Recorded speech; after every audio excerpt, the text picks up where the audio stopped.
really tough. Okay. So I'll continue discussing dynamics on modular curves, but last time I discussed a space I called H A1 to AK, and I want to stick to that now. So we discussed a few problems. They're all somehow these problems are related to understanding dynamics of certain flows, which they're all basically an SL2R action on the space of these were abelian or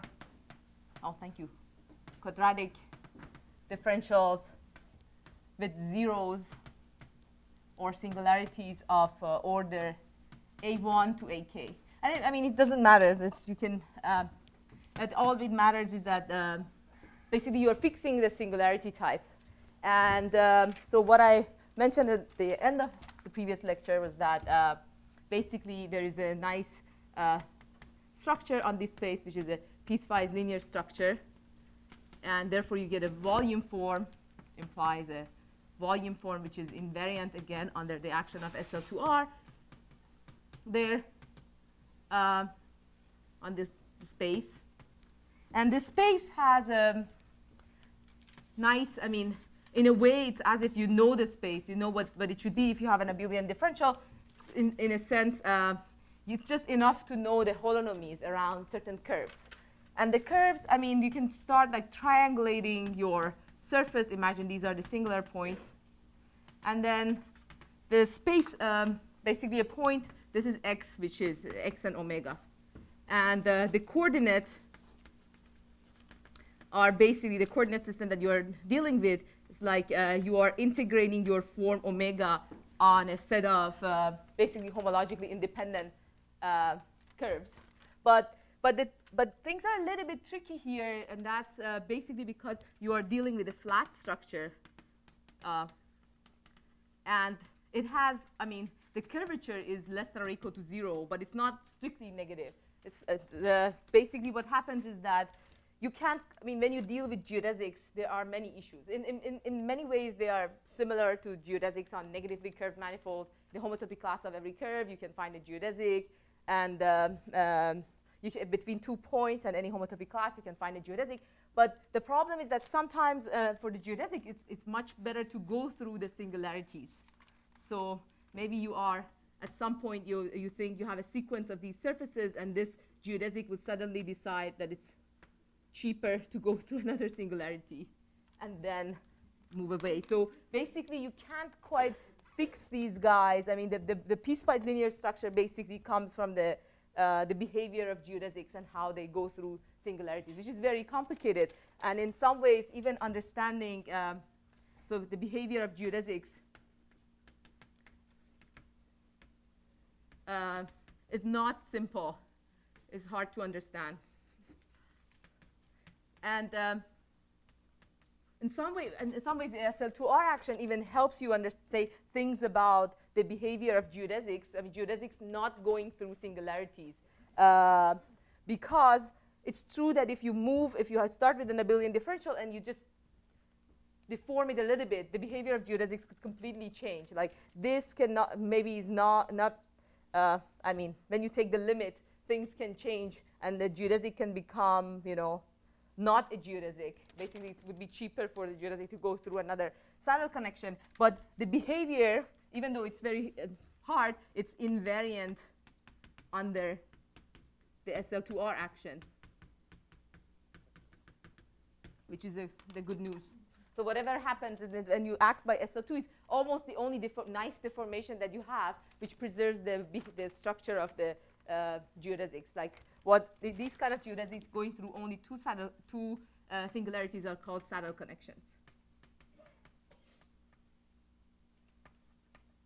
So we have a nice structure, and if you want the action to be ergodic and the volume, so the volume is finite, the action is ergodic, you have all the nice things, but you have to do something that I think forgot to say at the end of the last lecture, and that is to look at the space of abelian quadratic differentials of volume 1. And the volume is really the flat volume on C. I mean, you don't want to multiply the abelian differential by 10 and 1,000 and 10,000. Of course, the volume is not going to be finite. So, and this measure would be SL2R invariant, and this subset, which is the locus of things with all volume wall, would be invariant under all these things. And so the measure nu would be finite, and so ergodic for the SL2 action, even for the, so these are results of Veach and Maser. And even if you, so there are two subgroups which deserve their own studies. One is the action of the diagonal group, and then the other one would be 1, T0. So this is I call GT and mu T, maybe HT. They both act, again, ergodically.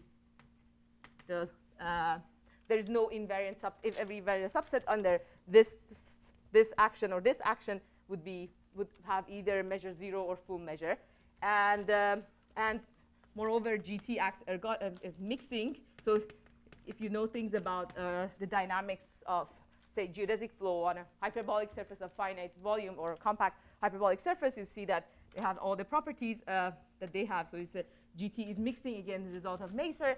And it's even, if you are interested in understanding the dynamics of GT more, it's even exponentially mixing,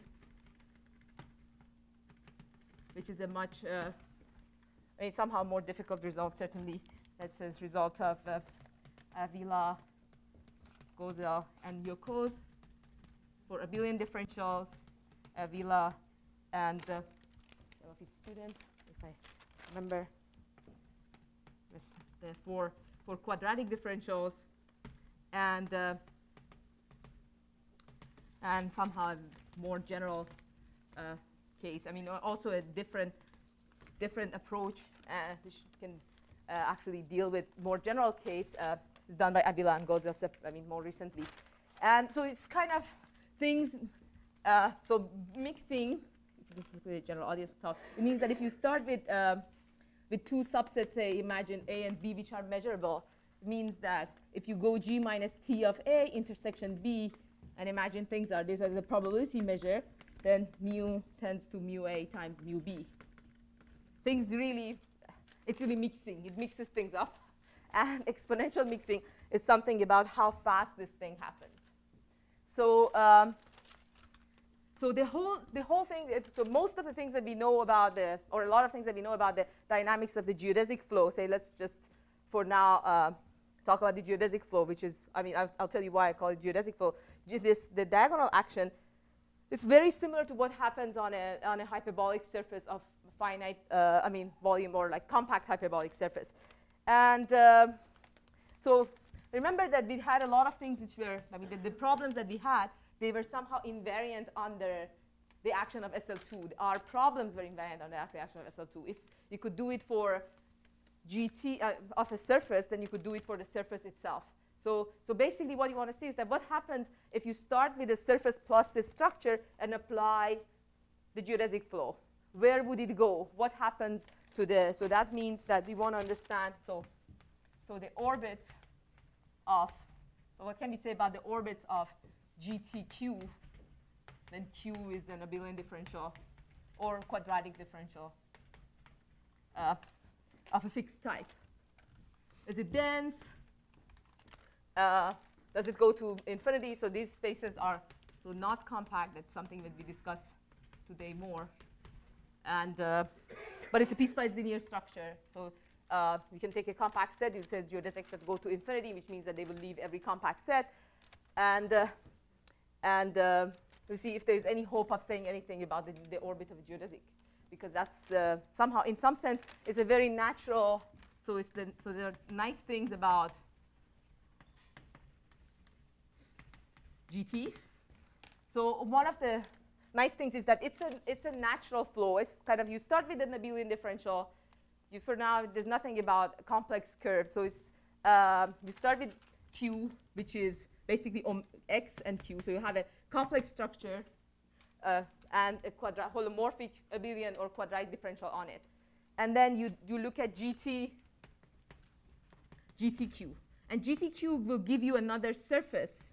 So a flat structure also defines a complex structure on the surface for you as a complex curve, and say, what kind of structure does Y have?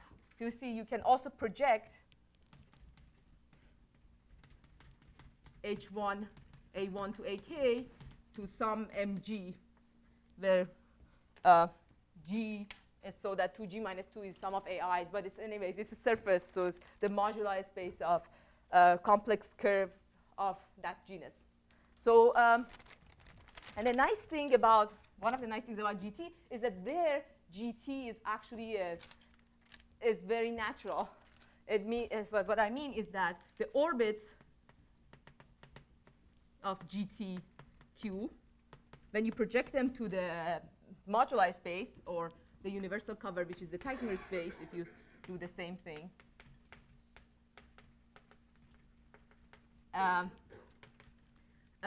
are actually geodesics with respect to a nice Finsler metric, what is called Teichner metric.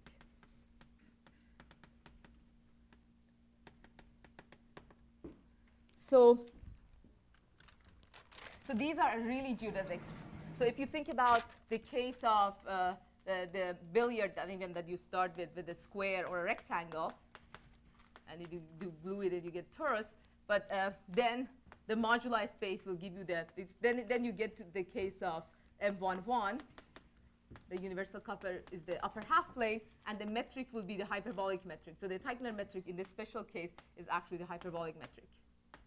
So in the very special case, it gives you a hyperbolic metric on the upper half plane, which is and then this would be upper half plane divided by SO2Z. Okay, it has some cone points, but apart from that, it's quite a nice space, and you can. And then the behavior of the geodesics in this case would be basically the behavior of geodesics on the modular curves, basically. So things are quite nice there, but so you can ask like how. So there's an analogy basically between. So you have this space. Unfortunately, the projection is not so nice in general. So you have the action of GT here. It's some kind of geodesic flow, but the projection into MG is pretty bad. I mean, if you can, to think about it for a minute, you see why it is bad. But if you can even count the dimension, you see that it's not a fiber bundle. I mean, this map is not a fiber bundle. This is not a fiber bundle over MG because just the dimensions don't add up. The dimension of this thing is 2G plus K minus 1. Which is pretty bad. And the dimension of this thing is like 3G minus 3. So in many cases, this has lower dimension. And like understanding what curves will have an abelian differential with a certain type of zeros is something not very easy. Or a quadratic differential of a given type is not, the projection is not nice at all. Or maybe one can say something about it, but certainly not a simple map to understand. Oh, okay.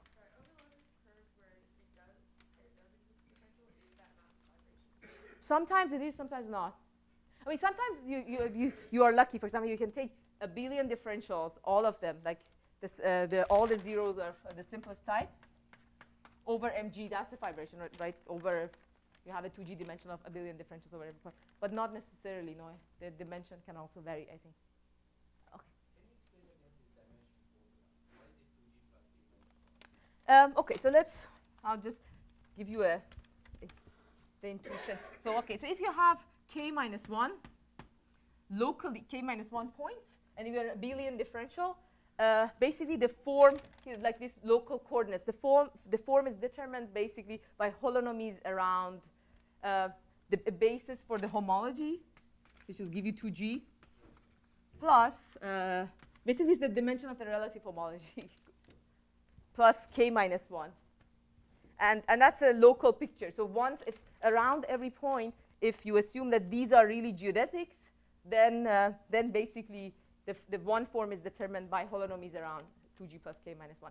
If you have a quadratic differential, so you have to go to cover, and you get 2g plus k minus 1 actually, but the sum of AIs will be 4g minus 4.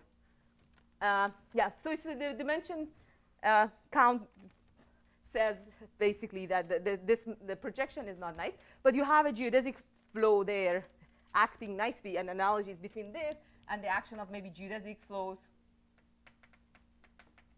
on, say, hyperbolic, this is 2 or negatively curved manifolds, finite volume, say. Okay, this is not compact because zeros can collide and can have a non-compact thing. But so there's an analogy between these two, but unfortunately things don't work so easily. One problem is that even if this is a fibration and you are dealing with basically the cotangent bundle of mg, which is a modular space of quadratic differentials, say whatever that is, it's just that things are not orientable.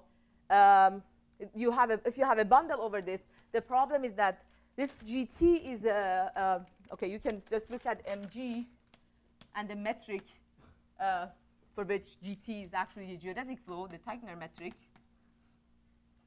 And I make this the Teichner space, which is the universal cover of the moduli space. This is not Gromov hyperbolic. So the first thing is that there is no negative curvature in the moduli space with respect to the metric that we are discussing. And the second one is even, this is in some sense even positively curved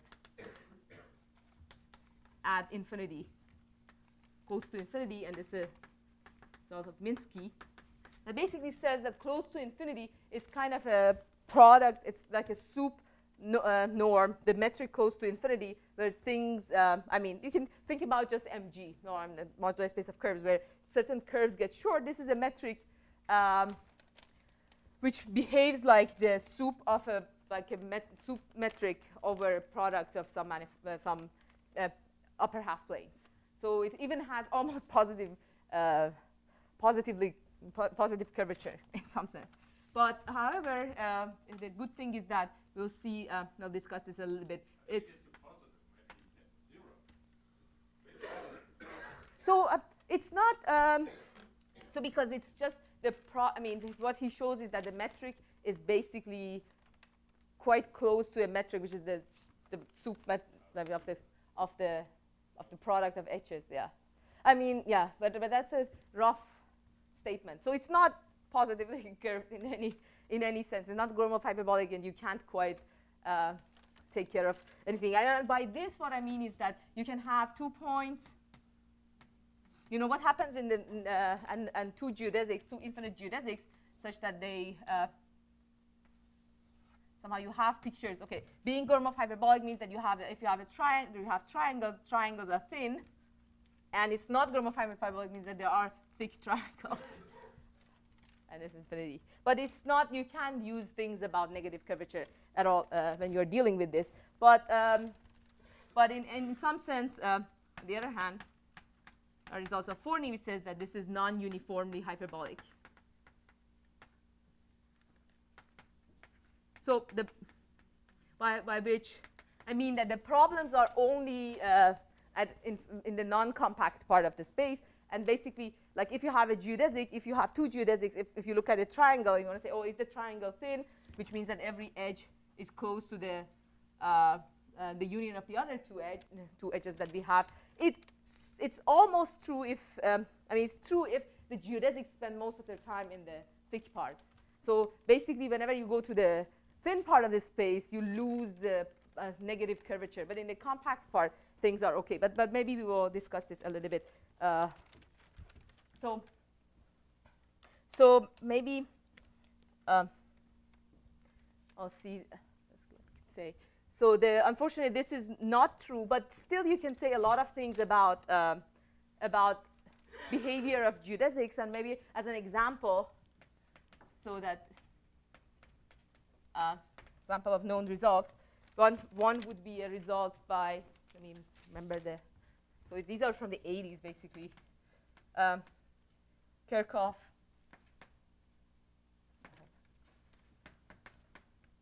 Smiley and Mazer, for example, it says that almost every direction, if you start from x and q, and you just look at the action by rotation,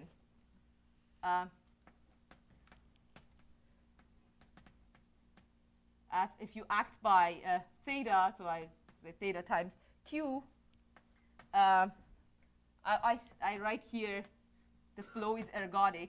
I'll explain what I mean.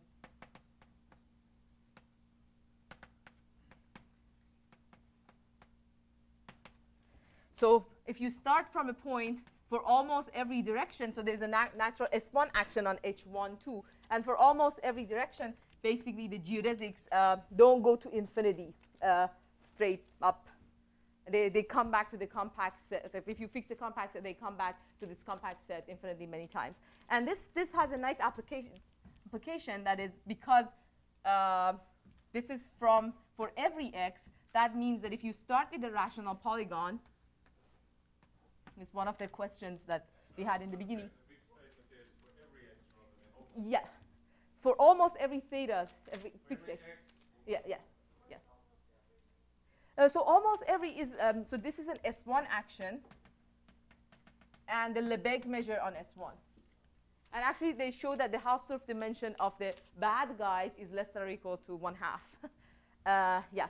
But if you start with a rational polygon, this is an example of something you can get just by looking at the geodesic flow, even though the geodesic flow is not as nice as, I mean, the orbits are not as nice, but you can show that basically if you start from a rational polygon, so this theta actually corresponds to the angle of a line on the surface. And it means that for almost every theta, if you start from a point, if you look at the theta and look at the foliation that we discussed, which is just the foliation by straight lines, and you start and go around and play the billiard, for almost every theta, what happens is that your flow is the flow of the billiard flow is ergodic. So what can happen is that you can have of course you can have a closed loop, but closed loops are very small part of the picture. You can have the generic thing, not only you won't come back, you will become dense, and actually what it implies is that for almost every theta, the flow is ergodic, and therefore a billiard path will become dense and actually equidistributed with respect to the Lebesgue measure on your table. So, but unfortunately there are there are examples like this that you can do by looking at the action of the geodesic flow on H1, but unfortunately there are all sorts of pathological examples you can come up with. So there are examples of one can construct examples of paths, for example, which are dense but not equidistributed. So the Lebesgue measure is in some sense, but for this billiard flow is not ergodic, and so in terms of the H1 case, even if you want to just look at mg and the orbits of the tight mirror geodesic, I mean the tight mirror geodesics that you have on them, you can come up with basically there are geodesics going to infinity for all sorts of reasons, very slowly, for example, or very fast, or for no good reason. And they are, so it's very hard to control the set of, and it can happen for almost a Hausdorff dimension half, even for a point x when you rotate the thing. So there's no way to control what geodesics will come back to the compact part and which ones don't, which is kind of, say, different from a hyperbolic surface with cusps. Okay. So you may use it to make a triangle which is got irrational Liouville calculus, which is exotic. Mm-hmm. They use that. Oh, do they? Sorry? Yeah, they made a triangle with irrational angles. Uh-huh. which is exotic, which is the first example. Oh, okay, yeah, yes. Using legal language. Yeah. Approximating by rational. Yeah, I think there are things you can do. They were the first. Yeah, yeah. There are a lot of very interesting things about rational billiards they can do just by even just looking at the action of the geodesic flow. Even finding, I mean, maybe I should also mention now that we're talking about the 80s. Okay, so also finding, so there are, and also this uses the SL2 action, but I mean, you can sort of avoid it or not talk about it, in this kind of, in this language. There are closed orbits, and so basically points with closed, like the orbits, which are like billiard paths, which are closed on every rational billiard. And so that goes back to Maser, and not only that, what he proved was that the number of closed billiard paths, I mean the classes, as Peter pointed out, less than or equal to L on a fixed rational billiard grows quadratically in L. If the length is just the Euclidean length of the that you have on the billiard. This number of half you mentioned, this is just technical? Sorry? Is 1/2 for the exceptional set? Is this just technical, or there is some deeper thing that you may expect that maybe it's much better? I think it's both technical and it's a deeper thing. But I think there are examples. I think they know that it's less than or equal to 1/2. What is known, and then Yitwa Chang, I think he had an example of this 1/2 being achieved at a billiard, which actually sort of looks like this. Even you can analyze a playing billiard. I mean, something like this, and this is 1 minus lambda. This is 2. This is 1, and see in this for the abelian differential that you get by this, which is a genus 2 surface. For what theta the thing is ergodic or not, and then he found out that even for this example, it's quite interesting that you see that the Hausdorff dimension of, like, you can see the Hausdorff dimension of theta. If lambda is nice, the Hausdorff dimension of theta is satisfying not nice thetas is like Hausdorff dimension 1/2. But I don't think it's a very I don't think there's much known about the general thing. It's when the 1/2 is achieved, but it's known that 1/2 is achieved. Yeah, at least even maybe a higher genus is not. It's just an example. It's not less. Yeah, sometimes it's not less than 1/2, but it's a technical deeper thing, I would say. But it gets okay, but so maybe I'll say so. This is also a result of Maser, and then later Maser and Eskin actually showed that for a generic, and this also uses the action of SL2R and a lot about the geometry of these abelian or quadratic differentials, that for a generic point in, okay, I have H1, but quadratic or abelian differentials, it doesn't matter. For a generic point, the number of closed geodesics, what I call regular closed geodesics. So regular closed geodesic is a cylinder on say abelian differential, which means that you have a geodesic which doesn't go through any of the singularities. So this is a flat piece there sitting on your surface, which is something that doesn't happen on a negatively curved surface, but it happens on a flat one. But there are infinitely many of them. So finding, for example, finding the closed loop on your billiard is the same as finding one of these flat cylinders on your abelian differential. And the number of them, actually, they showed that of length less than or equal to L on, say, Q, on a generic point Q, grows actually, it has the asymptotic, which is CL squared, and C is a function of, so C is the C of the constant on H1 AK, and they know exactly what C is in terms of the ratios of certain volumes of C is a, as always, rational multiple of a power of pi.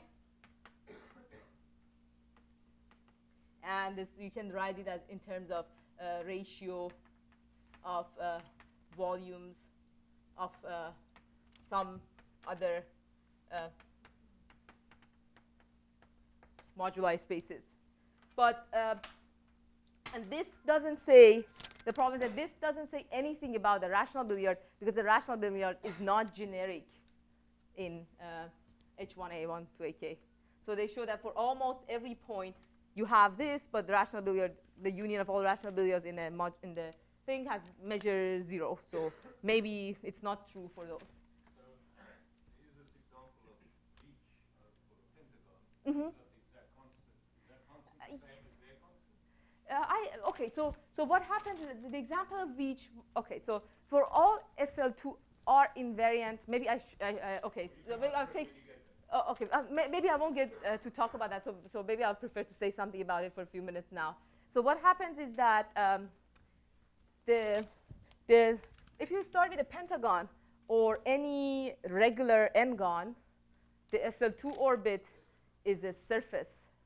The SL2 or the closure of the SL2 orbit is actually one of these so-called Veitch surfaces. So understanding, so you can get the constant in terms of the volume and the, basically Euler. Okay, yeah. Or so basically it would be something about surfaces. So then you get the constant. Yeah, it's related to hyperbolic surfaces. So yeah. So if this constant is not necessarily the same as this constant, but say these constants are basically constant, the same for all points in a SL2R invariant set. But wait, measure.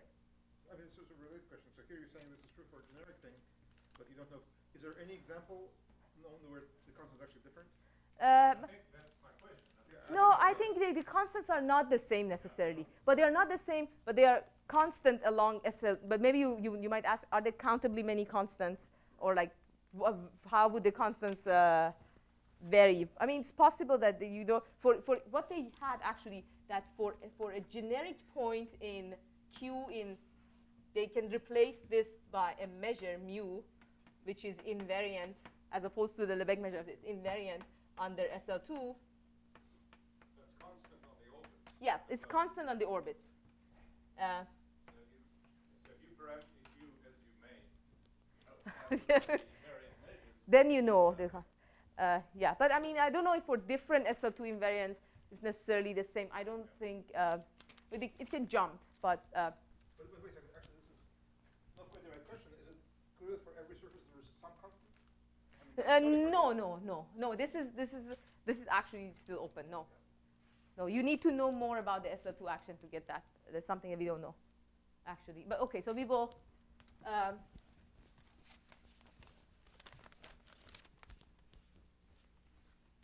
But for example, if you are on a Veitch surface, which happens when you start with a regular polygon, that's for every point in that, because on a hyperbolic surface the dynamics is quite well behaved. Okay, so these were some examples, but maybe so it's from the geodesic flow, but I want to spend a little bit of time saying a little bit more about the dynamics of the geodesic flow. And this analogy. So even though it fails, and there are two issues with this. One is maybe they are related. The fact that these are not Gromov hyperbolic, and the related thing is that the space is not compact. But in the compact part, if you fix a compact subset, so basically the dynamics would be very similar to the dynamics of the geodesic flow on a negatively curved manifold. But that's hard to do. And maybe I should also say that the non-compactness of this is very difficult to.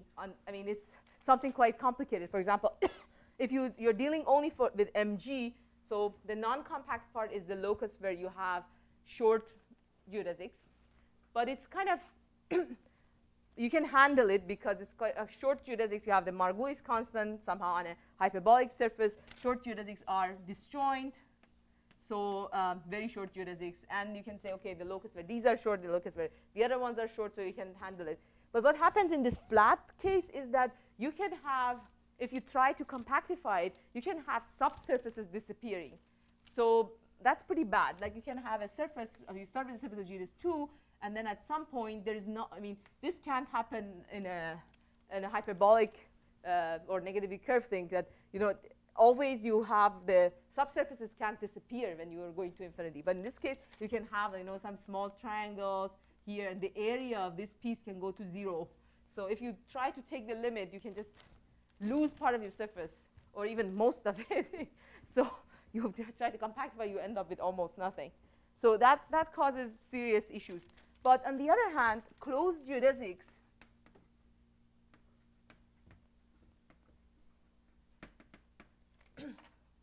on MG, or on basically if you have a closed orbit of the GT action on H1, is something quite nice. Implies, will give you basically an element of the, maybe this is more like a remark. So why, I mean, it's like a closed geodesic on the modular surface. I mean, the length has some nice meaning. And the same thing happens here, that if you have a closed geodesic on MG, or that lies in one of these H1, A1 to AK, this gives you a, so if this is on MG, this gives you a self-diffeomorphism of SG, so an element of the, if you know, the group of, the mapping class group of SG up to isotopy. And the length of this closed orbit with respect to this, I mean, the length is the L such that GL of Q is equal to Q, or if you have a closed geodesic, the geodesic length with respect to the metric that they discussed would give you somehow the complexity of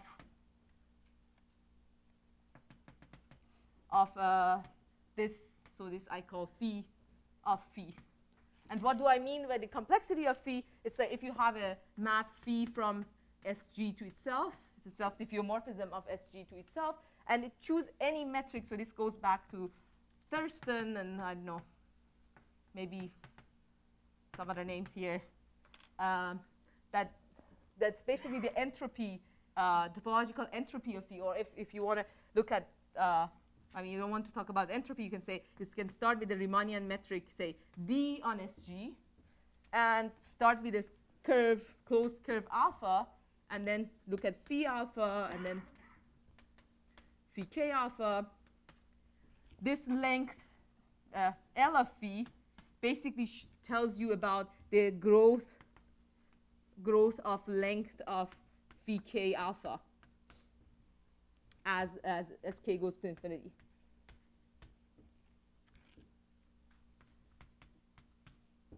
Basically, if you take log of these and divide by k, and let k goes to infinity, you get the length of this, which is the geodesic length on the moduli space. So this is somehow the dilatation of this element of the mapping class group. It tells you the complexity. It says how if you iterate if you start with the surface and iterate this, the map again and again, the length basically, the length of any curve that you choose, closed curve that you choose, will grow by this factor roughly as k goes to infinity. It becomes like e to the length, e to the L. Which is something that you'd have in the hyperbolic setting too. Okay, so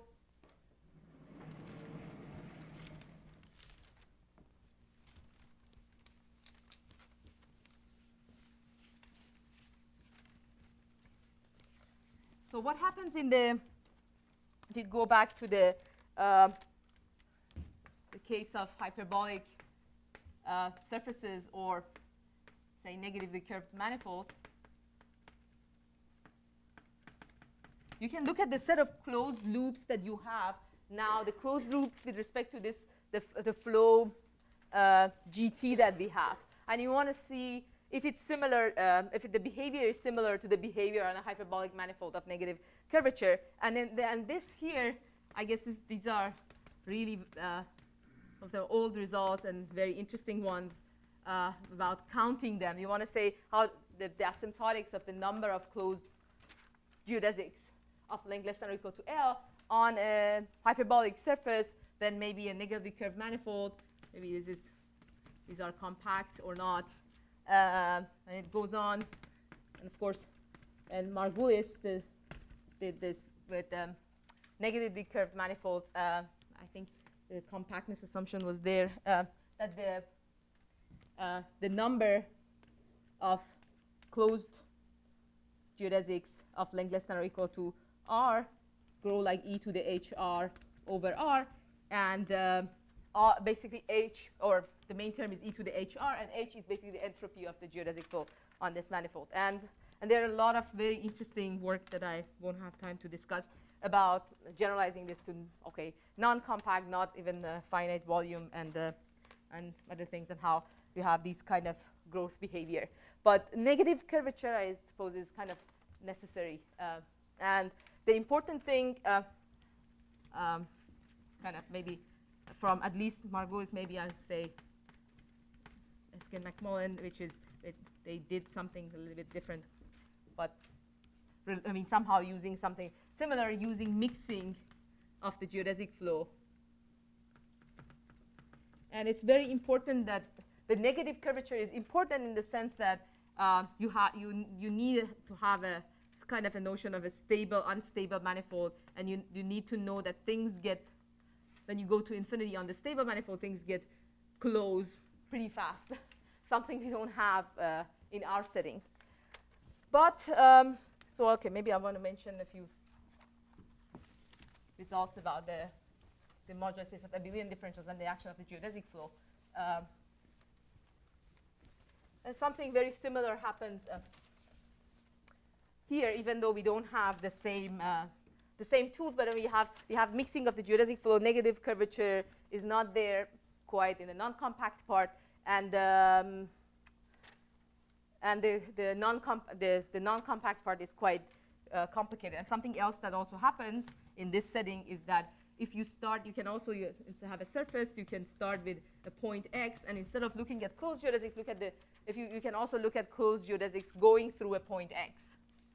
I don't know, go around and then come back, or in the universal cover, you can start. So if you have a group gamma and the universal cover is maybe here is H2, but Hn or whatever universal cover is, you can if you look at if you pull back all the closed geodesics going through X, basically you are getting the elements of the orbit of X under the action of gamma. And you can count the number of closed geodesics going, closed geodesics, but not, I mean, it's a closed geodesic from X to itself. It's not a closed geodesic the angle here is not necessarily 180 degrees. So this guy maybe will go to this loop. You can take count the number of lattice points. That is, you have a metric here, and you want to see the growth of the number of G's, such that the distance between, or maybe Gx, the difference between X.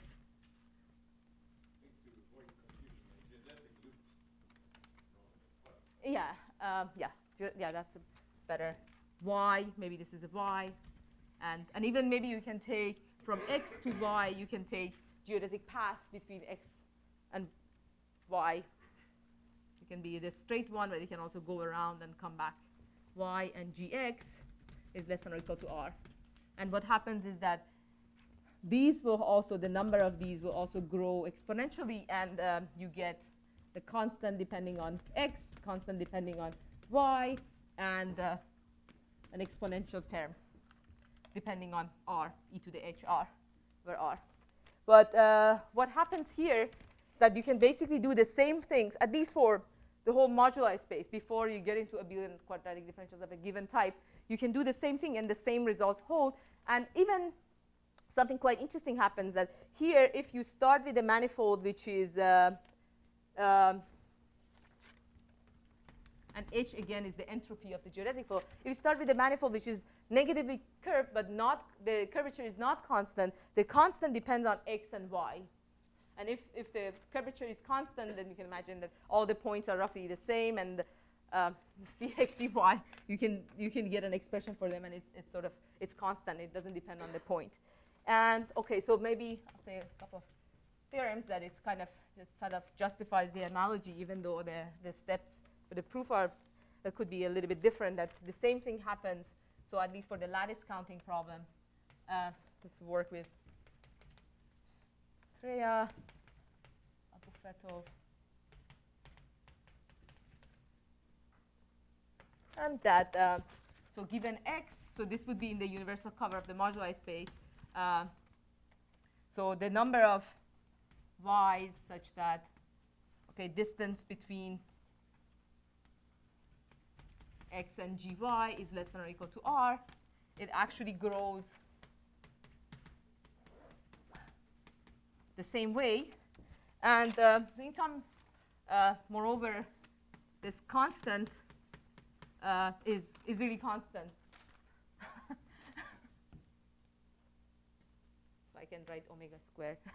So that is omega x is independent of x. You know what h is explicit? Oh yeah, h is 6g minus 6. But I have h for some reason that you see, yeah, independent of point. So as if when you do the lattice counting in tight mirror space, it's as if it's a constant curvature manifold. It's the constant in front of the things. It doesn't depend on the points that you have. And this is a corollary of a result by David Dumas, actually. No. So you use a mixing of the geodesic flow. No, This is a much softer. it's very, yeah. It's soft. No, I think the error terms. So maybe with using, I think it's if there's no error term for now. I mean, unless you can use the exponential mixing, and even that I'm not claiming it. This was proved before exponential mixing. Yeah, before exponential mixing. But even knowing exponential mixing, I would say that there could be some technical things that it's not you have to be a little bit careful about these balls because the metric is quite there could be the error terms are, at least for now, not there. And it uses mixing of the geodesic flow. There are issues with these things. I mean, it uses results of Forney about the non-uniform hyperbolicity of the geodesic flow, but the issues are non-compactness and not having the negative curvature. Because on the left you have very precise results. Yes.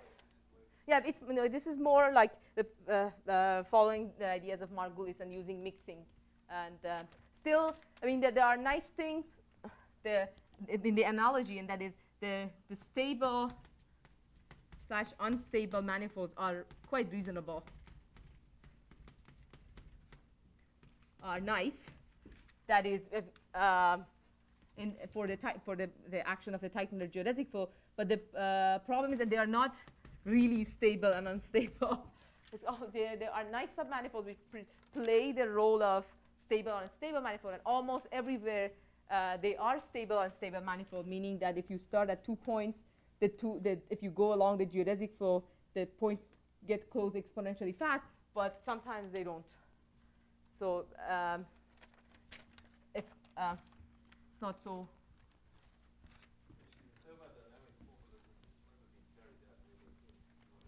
I don't know how to. Hyperbolic case is very competitive. You almost always assume you have variable negative curvature with compact. Mm-hmm. Strictly though. Still the most general technique. Yeah, I'm not sure. I'm not. But I don't know if the techniques will. Because the negative curvature is not there. On the other hand, maybe I'll mention now that it's kind of, even though the negative curvature is not there, you can somehow only deal with the compact part, which is negatively curved, and that's part of the reason some of the results hold. And the counting of closed geodesics, that you get the same results again, even though you're not dealing with the same setting. And the theorem would be, okay, Okay, so this is with Eskin, and then general for. Maybe I'll explain this in Rafi. It says that if you want to count, but this is a special case of the problem, the number of closed geodesics less than or equal to r would again grow like e to the hr over hr, which is something that happens for negatively curved things. And I should say that cases of this were also obtained proved by Ursula Heimstadt.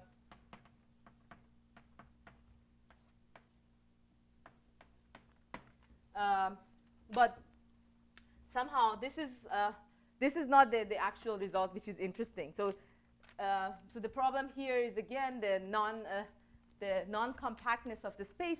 Something quite interesting happens that I would like to discuss a little bit. That is, okay, sure. Which one? Oh, okay. For every x and y, g is an element. So g is the orbit is similar to this case.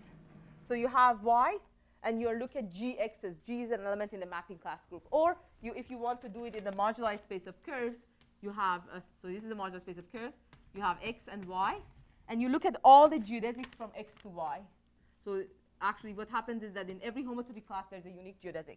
So you can go around here, maybe here, and then go to y. You can go here and go to y. So, and these paths are actually basically in one-to-one correspondence with G, which is an element in the mapping class group. So you have an action. It's very similar to this. H2 is replaced by the Teichner space. Gamma is replaced by the mapping class group. And x and y are two arbitrary points. And you start from y and look at all the GXs. And you want to see how many points, how many orbits, this is a lattice counting problem, how many orbits of y, x there are in the ball of radius r around y, and how that grows as r goes to infinity. So it's a little bit different from counting, and it's easier than counting closed geodesics in the case where you are dealing with some bad, in a non-compact space in a bad way, because if y and x are fixed, your geodesic will come back to the compact part, which contains x. So there's no, it can't be so bad. But maybe I want to discuss something about the.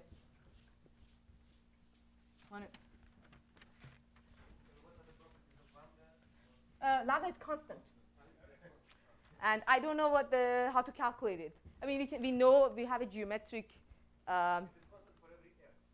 It's constant along the space. Independent of x and y, yeah. I mean, if first we prove this. As a function is bounded, and we showed that it's a bounded function of x. And then it happened, it's just constant. And you just, but the way you show it is constant is that this has a meaning. It's volume of some ball in some space, and then there are results, but David Duma, which are recent results of him, and then you can combine that with something to show that it's constant somehow after the proof of theorem. I don't know how to prove that directly. Just usually if the curvature is not constant, the different points behave differently, I suppose. But yeah, but it seems that here it is. In the trivial case of genus 1, the constant is 1, right? Yeah, because it's but so genus 1 with one puncture, you'd say that it's okay, hyperbolic surface, so it's constant curvature. So yeah, at least with one case, that's true. Yeah, that's okay. So maybe I want to say a little bit about the second theorem, and maybe the theorem I would like to rephrase it.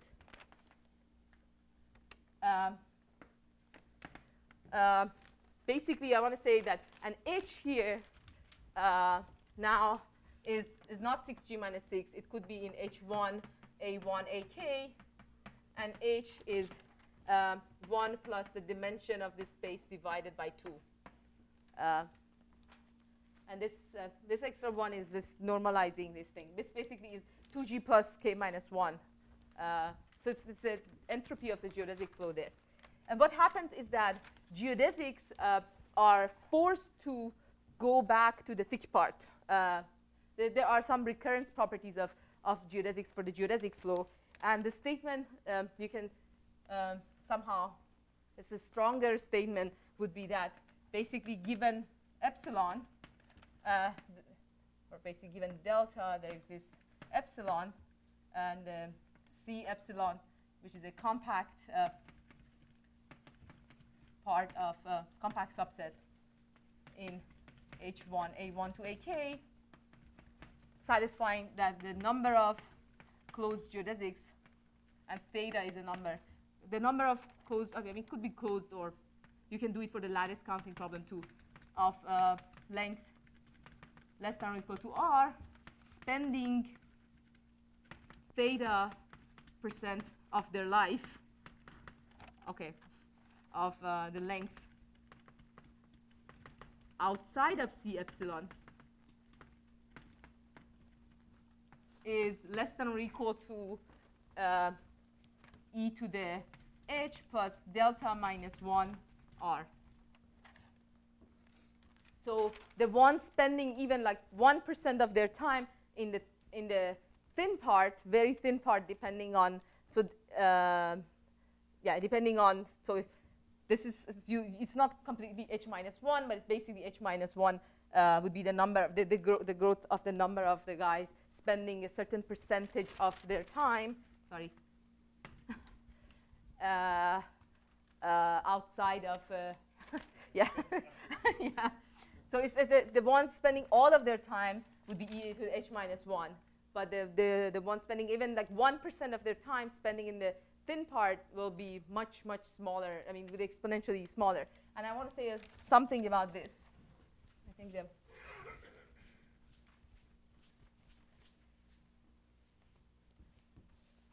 and even, okay, maybe, and this h is the same h. And even if you start from, the same thing happens for the lattice counting.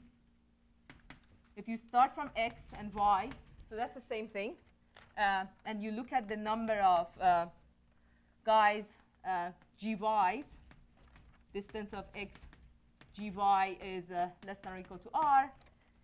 But so one thing is that now I want to say something about something related to, so these are in the Teichner space, so these are something in the universal cover x to gy. But I want to say the ones spending their time basically in H1, A1 to AK.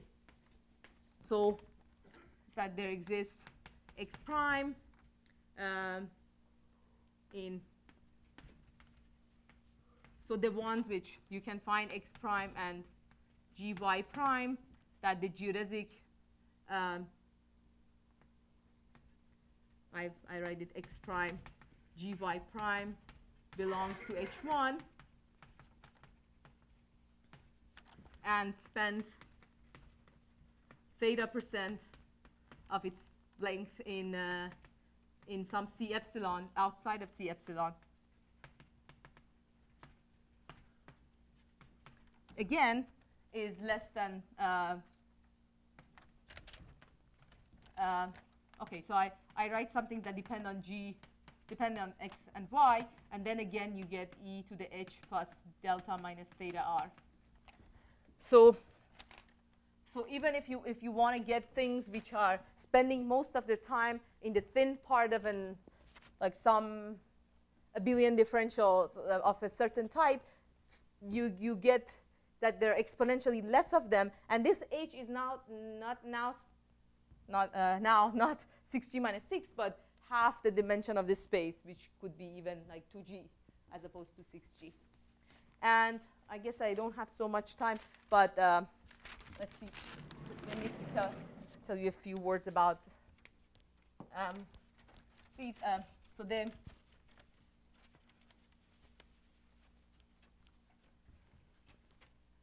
So the idea, again, I guess, goes back to Margulis, and it's used in a paper by Margulis, Eskin, I guess I have to say Eskin, Margulis, Moses, and also used by Jayadev Athreya, and also by Maser and Eskin,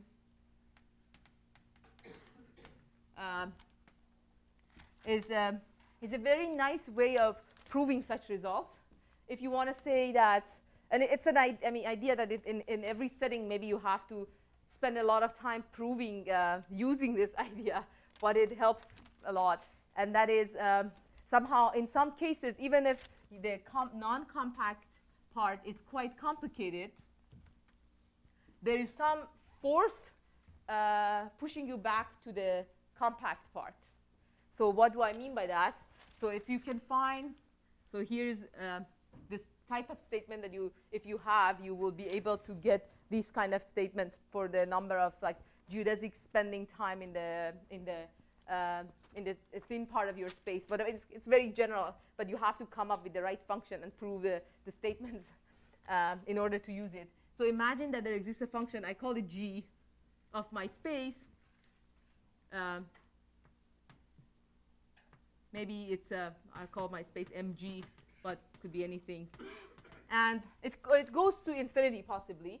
But what happens is that if you are at one point x, and you take ball of radius, and you're dealing with a metric. This is the Teichmann metric, but it doesn't matter what metric you are dealing with. If you're taking ball of radius r, and you're just saying, OK, maybe the reason this happens is that when you go to the thin part, you have less and less choices to follow to make your geodesic. And but you are overcounting in a really in an unbelievably I don't know, naive way, but it doesn't matter. At the end, you still get exponentially better than the ones coming back to the compact part. So maybe what happens is that if you start, so I want to say that the number of options. So I replace the space with a net. And instead of following a geodesic, I'm just following the element of the net. Basically, these are points that O of 1 apart, that every point on the space is O of 1 apart from one of the nets. And instead of, I'm looking at random paths instead of a geodesic. And of course, I can backtrack and all sorts of things. It doesn't matter. But every geodesic will give you a path along this net. And maybe what happens is that if you are at a point x, and you take the sum of g of y, which y is a net point in dr of x, divided by what here I call e to the h. Maybe I should put this tau, h tau. So this is the ball radius tau. This is the length of your step. If you take the average of g's in the next step, that you can get whatever options you have, this is less than or equal to g of x, so it's like a subharmonic function, times e to the minus tau. So basically this, if x is very thin, which, I mean, this means that you are in a very thin part of the space. So basically it says, OK, if I just try to go randomly and just keep track of this function g, if you were lucky and g was 1, that means that the next options you will have much less options than before. But even if you have a function g which is proper, it means that if you are in the thin part, the average of the function, instead of being, if it's constant, it would be, the average of the function would be g again. But instead of g, it's exponentially smaller if you are in the very thin part. So the geodesic is trying to spend time in the thin part and going, but the further it goes, the more the force pushes it back to the thick part. So somehow, so this is the, but of course, I mean, and you can apply this idea in many different settings, but the problem is finding g satisfying this condition. Once you have this, if you can find a function g such that the average over ball of the next options is exponentially smaller than the value at the point whenever you are in the thin part, you can basically get almost, I mean, that will be it will help you a lot in showing that there are very few geodesics spending even half of their time, or I don't know, 1% of their time in the thin part. But maybe, unfortunately, I don't have time.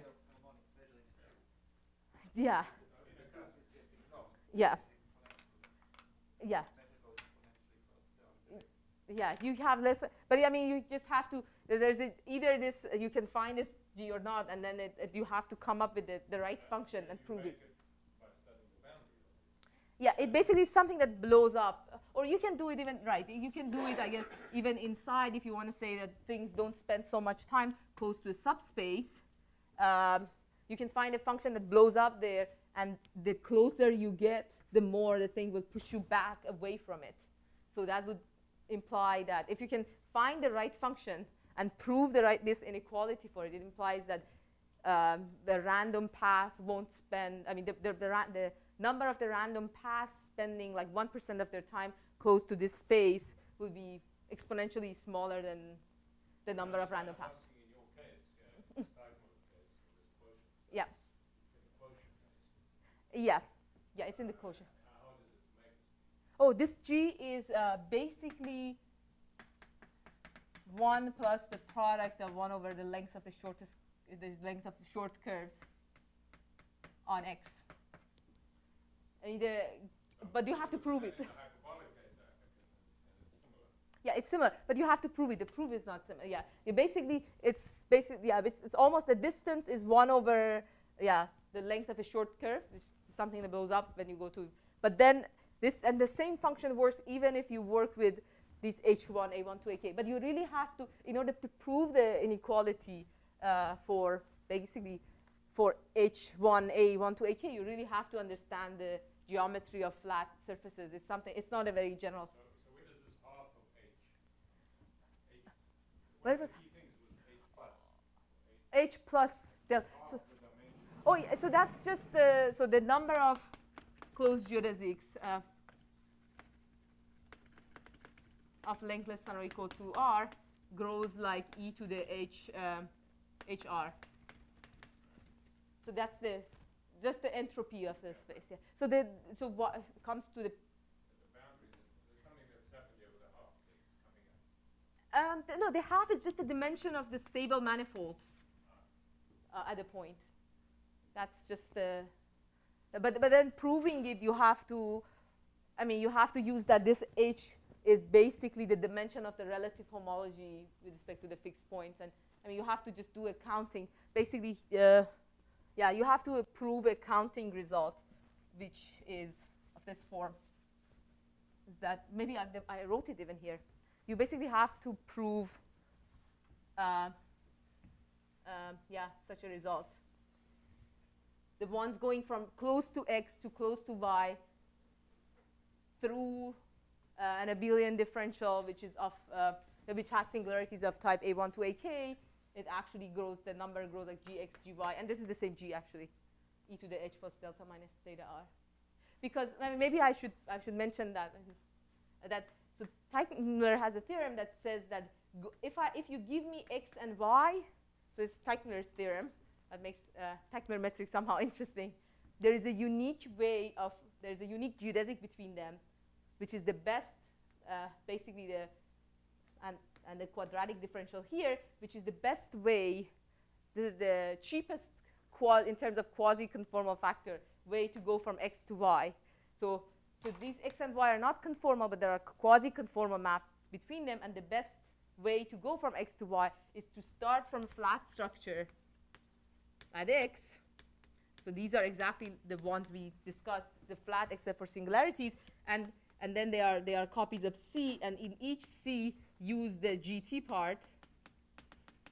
So change the charts on the surface into, so a square will become a rectangle. You squeeze and stretch, and this is a quasi-conformal map, and there is a quasi-conformal map sending X to Y like this, and the transformation is exactly the thing we talked about. And the interesting thing about this is that given X and Y, it gives you A1 to AK, because you don't know how that varies. Generically, what you get is a quadratic differential and with simple zeros. But it's given, if you give me two complex structures, it gives you a drawing on X and a drawing on Y, corresponding to the path from X to Y, and somehow the numbers, which are there's mostly 1, but sometimes not 1. And these kind of results say that it's really, there are less paths with falling into other type of quadratic differentials where you have the zero, which is something you expect intuitively, but yeah, we can also prove it. But yeah, yeah, I think that's it. Next time I'll talk about the SL2R action. Okay, thank you.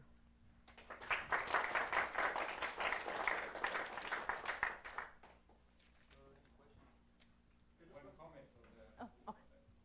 Before you mentioned the guy who mentioned is Morse, since you're giving us more spectrum. He was the first to develop symbolic dynamics on hyperbolic. And count, and use that to count. I see. As a matter of interest, since Okay, you're okay, yeah. So this theorem, is that classical in the hyperbolic case? Which one? The one in front of you. This one. Yeah. For hyperbolic surfaces, the fact that I guess the geodesic spin. Some of them about how much dispersion times very well known. Yeah, the up. Much finer than this. Yeah. The excursions of geodesics into the cusp is a tremendous difference. Yeah, but the ones that like saying that closed geodesics spending like one. I don't know if this statement. I mean, it would be like if you have a closed geodesic and hyperbolic surface with cusps, then the number of the ones spending 1%, like all their time. I mean, one thing is that it's not. You can. I mean, part of this is you can't quite make it for a hyperbolic surface because in the cusp there are no. I mean, part of the why we were interested in this was that we wanted to count the number of geodesics spending all their time in the thin part. There are no such things in a hyperbolic surface, of course. There are no closed geodesics in a cusp, but here there are examples actually constructed by Rafi and Hamstadt that there are a lot of geodesics spending all their time in the thin part, because the thin part here is really complicated. There's a lot more geometry here in the thin part, in the cusp region. The cusps are really like this. There are geodesics spending all their time in the thin part, but what we wanted to say was that those ones are exponentially less than e to the HR. It's not like there are more geodesics in the thin part than there are in the thick part. But I guess the statement that geodesics spending half of their time in the cusp, they are exponentially less, I guess it's, yeah. Markup. Also, there's a spectrum of how you spend time in the cusp to try to keep the bottom. Yeah, I think it's, yeah. If you're formulating in terms of entropy, you look at interval exchange. Mm-hmm. So you get any? Do you have any, say, final statements about the weak mixing property and the generic? I don't know. Mentioning some theorems there that are kind of refining Of the spirit of what is there. So I'm not. I know one theorem is also Oh, we from the same yeah. threshold. Mathematics is that for most versions of the lambdas, you will have your interval exchange map is going to be weakly mixing. Yeah, yeah, right. Yeah. Precise about No, I'm not sure actually. I don't know. Yeah, I'm not sure if that. I mean, one thing is that even so, these things are definitely related to exponential mixing. I mean, the exponential mixing of the geodesic field, but this doesn't imply exponential mixing, and exponential mixing doesn't imply these. But I don't know if they. No, I mean, I don't have. But I haven't thought about that actually. Maybe there is. Oh. Yeah, so this is very much depends on the type format. That is, Yeah. everything you're doing is taking a map rather than another method. Yeah. I mean, Yeah. Yeah, but yeah. So I think. So what's true is Oh, Weil-Petersen, everything falls apart.